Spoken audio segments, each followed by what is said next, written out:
Hi, this is Professor Ed Blakely, talking about another important topic, the future of our cities. And that topic is water. How we get it, how we use it.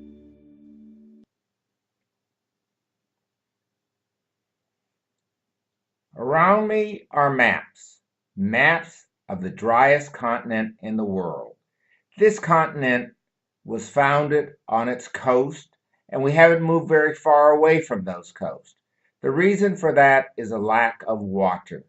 We need to get water, to organize it, to preserve it in every way possible. To my right is a development that uses water in new ways. Above me is a full expression of this development, how it works. It provides water from the sky in the form of rain, water from flushing toilets, from watering lawns. The water is recycled. This recycling is a process that we're all going to have to know more about, because this is the way of the future. This development is development we're going to talk about with two individuals who know an awful lot about how to use water and how to use it well. Let's go to them now to talk about water. Let's go inside this great development. There's green on the outside and green on the inside. It's a marvelous space, a self-contained space. People live here, work here, and shop here in this beautiful development. As you can see, everything is organized around greenery, getting people close to nature, as well as providing a very clean, clear environment. The people who've done this had several things in mind. One was to make a good inside space, and the other was to make a great outside space, which we're going to now. And as you can see, outside is a beautiful park. This park is part of the development, an integral part of the development. It makes everything work, because when you have the small apartments that are here, you have to have a backyard, and this is the backyard. Also, this backyard contains eating establishments, dining places, another front room for you with your visitors. It is a complete and interesting development. It's still being done. We've just talked about water, but electricity can be produced in the same way, in a precinct, so that water and electricity could be produced in this environment, and you would not need to hook up to outside electricity or outside water. This is the wave of the future. Right now, it's being done in very large developments, but in the not too distant future, it's going to be done in smaller areas. I'm going to talk to Dennis Fontinis, who is from Toronto, where they've carried this much farther, with the entire downtown recycling its water. And Terry Leakey, the person who's done this development and will be doing the entire area, including the university just across the street that you can see in this picture. So the future is here, and these are two gentlemen who are leading that future. We're going to talk to them for a few minutes about what is and what will be. Please stick with us.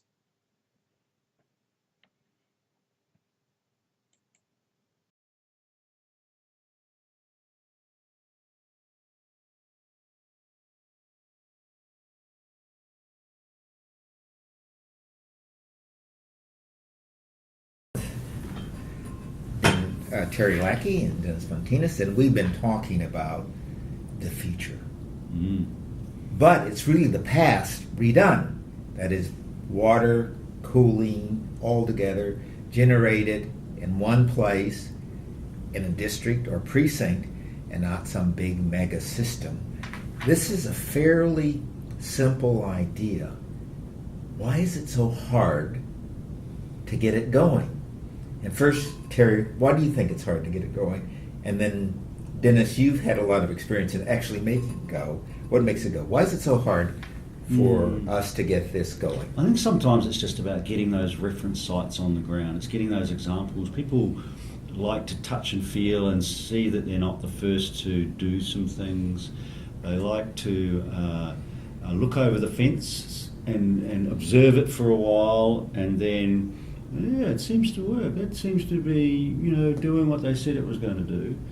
And here we're just starting to see some of those examples. Well, what are some of those examples? So the one today was about Central Park, and Central Park is has a water and energy system within the basement of that precinct, and it distributes both hot and chilled thermal water, and distributes recycled water, and takes all the waste from that community and spreads it around. So it's a good example, and people can now look at it and can see it operational. But that's one building. It's not quite a precinct. Yeah, but it's one building that it's in, but it's serving a number of buildings, and will also, and then it will be able to be connected to across the road to the university. Yeah. So, Dennis, you've actually done something a little bit bigger in Toronto. What are the components of it? Well, the bringing water in from the lake to cool buildings in downtown Toronto was a pretty creative way to solve a bunch of problems. The problem that the city had with potable water and resolved their issues with cleaner water. The problem that some of the buildings had in getting air conditioning and resolving the shortage of power in that area. So we were able to displace our connection to the grid. So it was a little easier for us because in the initial stages the city forced buildings to connect. We went back later and renegotiated those contracts, and we became good guys, and we perceived as good guys. But the fact of the matter was that the two first large-scale customers were forced to connect, and so that was a benefit to us. And then, like Terry said, once you get the two, then the third one's a little bit easier, and then the fourth one becomes easier. And then, then you're on a roll. Then you're on a roll. But no. So we've got water, heat, energy, wastewater, moving around so they produce enough energy for electricity or other kinds of things. Now you have an energy company, a power company that does the same thing. You have a water company that does the same thing. Now, if I'm just the average Joe, I say, why in the heck do I need you guys? Because you're not producing something different than they're producing. Right. Is it cheaper? Is it better? Well, that's just it. You've got to compete on all those fronts, right? Because you as the district energy or district integrated district utility provider of services, you've got to be better, cheaper, more flexible, and you've got to be environmentally friendly, and we have got to achieve a standard that the utilities don't, and nobody holds them to account. But there's another thing that seems to me you're doing, is when my electricity goes off, I don't know where the hell it is. Right. It could be 3 states away. Right. When the water stops, I don't know what the hell happened. Yeah. But in a smaller environment, and in particularly North America, where almost every winter this stuff goes down, if you could control that, wouldn't you be a little bit better off? Yeah, exactly. Yeah. But it's also about technology. So I think we created those citywide systems with the technology that we had at the time. And it was about improving health, it was about providing a standard of living, it was about providing essential service. And what we have overlaid that is we've got a whole lot of new technologies that enable us to make things smaller and to improve the efficiency at the local scale that we didn't have before. Great. And we can't. We struggle. Those legacy companies that have legacy systems look at how can they expand their legacy system, and that doesn't allow them to embrace the new technologies. And we are able to start afresh. We're able to take it on a local scale and say, well, how do we capture resources locally And how do we then reuse them locally? So we're not transporting them long distances, and we have the inefficiencies of transmission lines, and we have the breakdowns and the cost. So we start to bolt on things to those old systems to make them reliable, to make them more efficient. But it's clunky. We start again, and we go, well, at a precinct level, urban renewal, we create renewed technology and renewed systems. All right, precinct. What is a precinct? Is this something smaller than a city, bigger than? What is a precinct? Is it 1 mile square or smaller, or does it depend on what you're doing? What is a precinct? I don't know if there's a defined radius or square footage or area for a precinct. Maybe there is. I don't know. But not that I know. But I think it's an area that is being developed that requires a variety of services to come into play. That is underserved. But there's got to be a scale. There's got to be a scale. So absolutely, there's got to be a scale. So it's not one or two buildings. It's probably a number of buildings, but more importantly, probably a number of generally diversified uses as well. So it's not just a water use. Right. No. Or just a sewer use. It's multiple uses and the interaction of those uses and the interplay of those uses. They're absent. So you don't. I think a precinct, in my sense, is that an area that doesn't have, water determined yet, how you're going to supply the water or treat the wastewater or supply the heating or the cooling or the electricity, and it's a raw area. Not, I don't know how else to define it. There's proximity. In fact, there's a precinct right behind us. Yeah, right? That's a precinct. Yeah, sure. From end to end, building to building. Yeah. You can make one pipe or a series of pipes to connect those things up. But when you get beyond that, I notice even in the picture, the buildings start getting smaller. The need to make those connections diminish. So there's a scale. There has to be a set of buildings that have occupants in them that in the 24-hour cycle is used some of the time somewhere. And I think we're trying not to be too prescriptive with the precinct because it's the economic drivers, it's the growth. So is it an existing area of community, or is it a new area of community? We look at what's the growth rate. So what's your investment cycle going to look like? And therefore you go, well, we're going to grow this massive community in 5 years. Well, okay, that can be a precinct because the technology we apply to that is not going to be outstripped by new technology in its time. And you go, okay, we'll invest in that, and the rate of uptake of the services is such that you go, we'll invest more upfront because we know that we're going to get that return. Whereas if it's a slow uptake, then you tend to take it a bit smaller. You make them smaller. You don't invest too much upfront, and you allow yourself to be able to embrace new technology, which might be applied to this little neighbourhood next door, which is like a second precinct. And so you create this flexible model that then is around economics, is around demand, is around growth, and then These are like little bubbles. Little hubs. That's Yeah. But now we could get back to the same old danger. The people who have the legacy organizations, they were fresh at one time. They were. They were exciting, new, interesting, offering great services. Their prices were going down at one time. What's to prevent you from acting like the legacy groups? Yeah, well, I think once you have something, you got it in. Yeah, I think we're in the era of rapid change, though. So whereas when we started these, so you're future-proofing from the beginning. Absolutely, we're making. You have to. Yeah, have to. So you can assume that the technology that you apply today is not going to be the technology you apply, in 10 years' time to the same space. So the spaces have to be able to be repurposed. You make them flat floors because you don't know what the technology is you're going to put in there. You create these flexible systems so you can plug anything in that you want, and you can do that. So you have that in mind. You get that sort of design thought around, we don't know what the future holds for this system, so let's make it as flexible as possible, and let's have a whole series of levers so that we can adjust with the demands. This is an interesting discussion. Think about it. Now you guys are a little younger than me, but when I went to school, bigger was better. Yes. And everything was going to be uniform. Right. Ford made the best automobile because every one of them came off the assembly line the same. We even built our schools like that. Notice how the schools are organized? The bell rings and people move from place to place.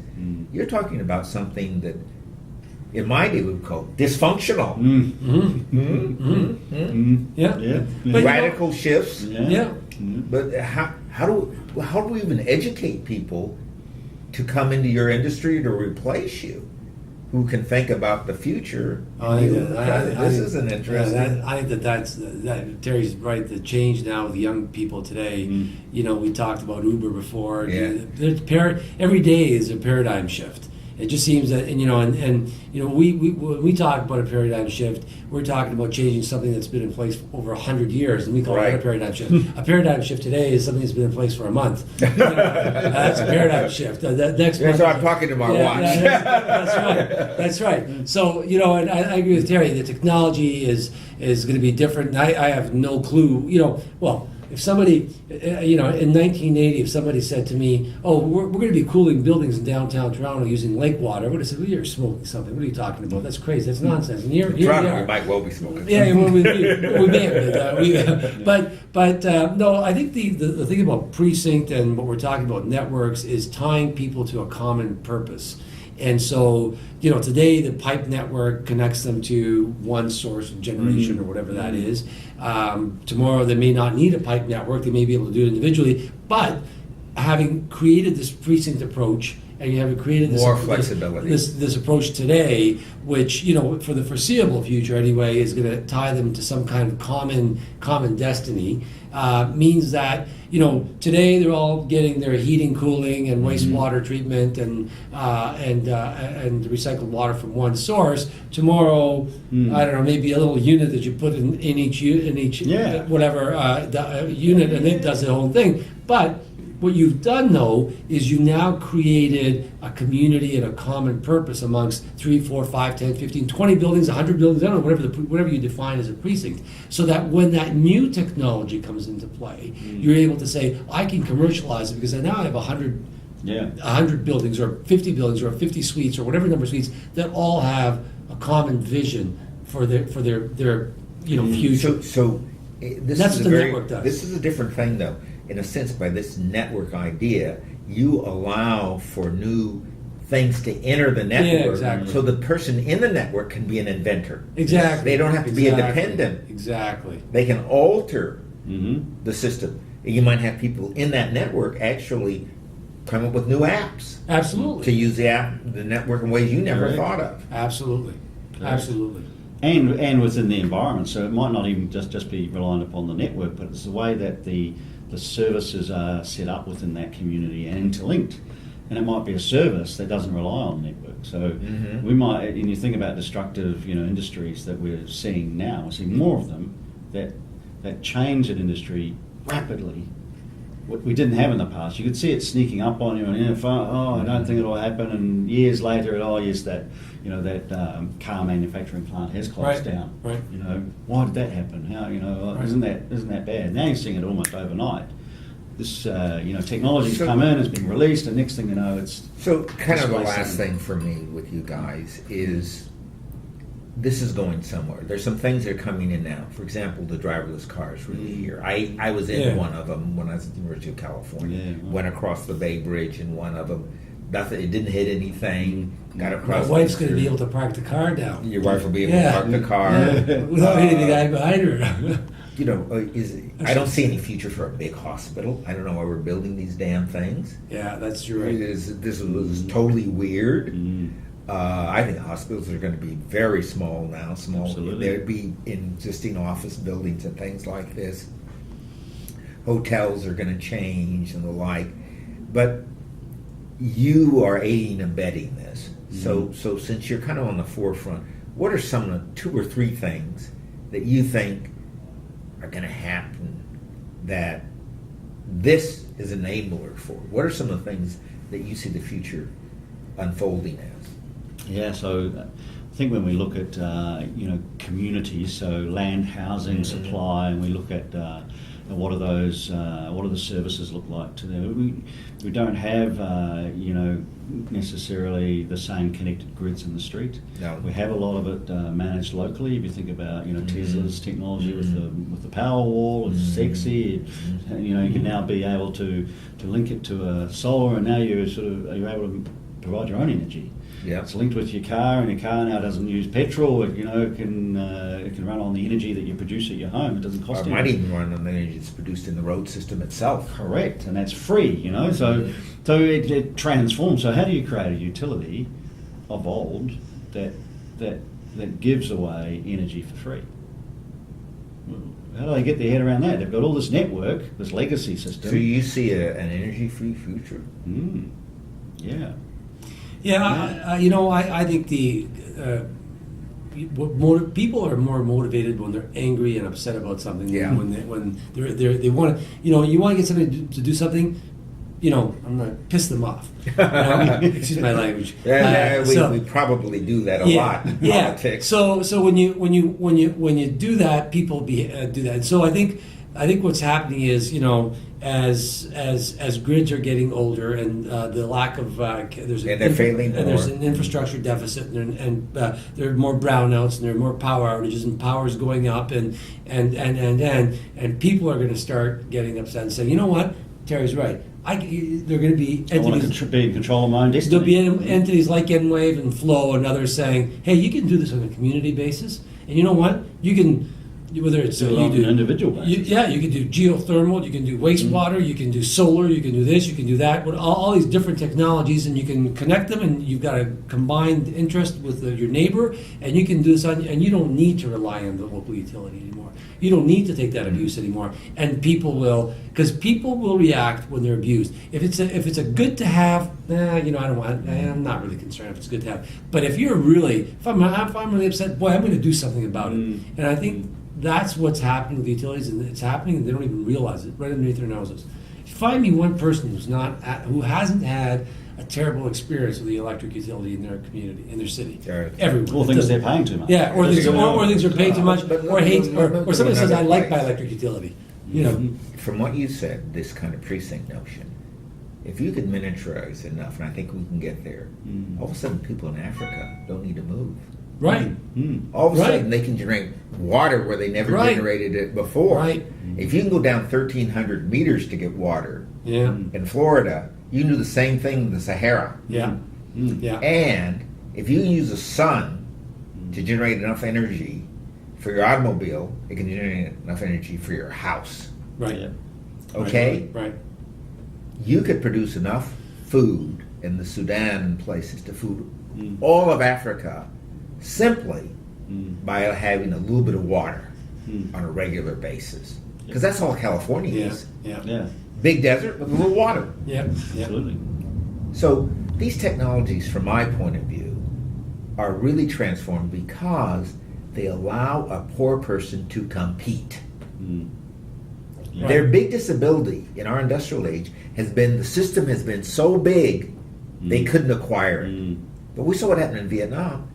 Once those people got the cell phone, they didn't put up any wires and poles. No. Right? Right. And how did they get the cell phone? Was because it became in the third world, it became mass. Easy, and quickly. It became mass production. The price point went down. To the point where you give them away. You give away the phone, and and so everyone can get them for free. We recycle our existing phones that we didn't want, and we can give them to somebody else. So. But you're right. Then you don't need to string all this wire stuff and poles across and build these giant roads and all this kind of stuff. I mean, I look at it now, and with young kids today that move out, and very few of them when they move out. Pay for local telephone service. Everybody has a cell phone. My kids don't have. They have cell phones, You know, nobody, Wi-Fi. I can't remember the last time I took a call other than from a telemarketer on my house line. Yeah, The only people that called my house line are telemarketers. You know, even my, you know, my to the point where you don't answer it my anymore. 85-year-old mother calls me on her cell, and she texts now too. Yeah. So you know, she's an immigrant from Greece and barely can speak 2 words, but she can text and call. But the point I'm trying to say is that, you know, you're right. That's a paradigm shift, and so that's what's going to happen. Someone's going to turn around and say, "Why are we connected to the electric grid? Really? That's how we should do it. Why are we not, you know, and why Yeah. you know, why are we dependent on you know, the water? And why are we that's we right. using potable water to flush our toilets? And why aren't we, you know? And people, when they keep on asking the why, are going to come up with the answer soon, and they're not going to like the answer. The end of this for me is we're in Australia and you're from Canada. 2 giant land masses, not many people. What we can offer the world is how to be smart. Right. We can't compete with more coal or more this, but we can compete with more of this so that people can live where they are. They don't have to immigrate to another place because they've got a decent house where they are. Yes. They can watch television forever. So when the big dictator says, "I'm going to save you," they say, "Hey, buddy, I know better." Right. So the future, for me, is about empowering people to make their own decisions in their own place. Yep. Agreed. So, thank you guys. Right. Remember, this is your world. You can make a big change too. It's not just the technicians and the technocrats, like the people we just talked to. You have every opportunity to change the world. Let's do it now.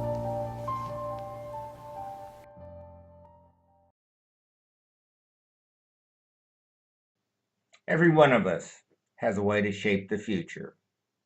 We brought you one way, and you can advocate for the use of water, the creation of district energy in your community. Let's make a better world by doing what we can with the resources we have. You are the future. See you again, and thank you.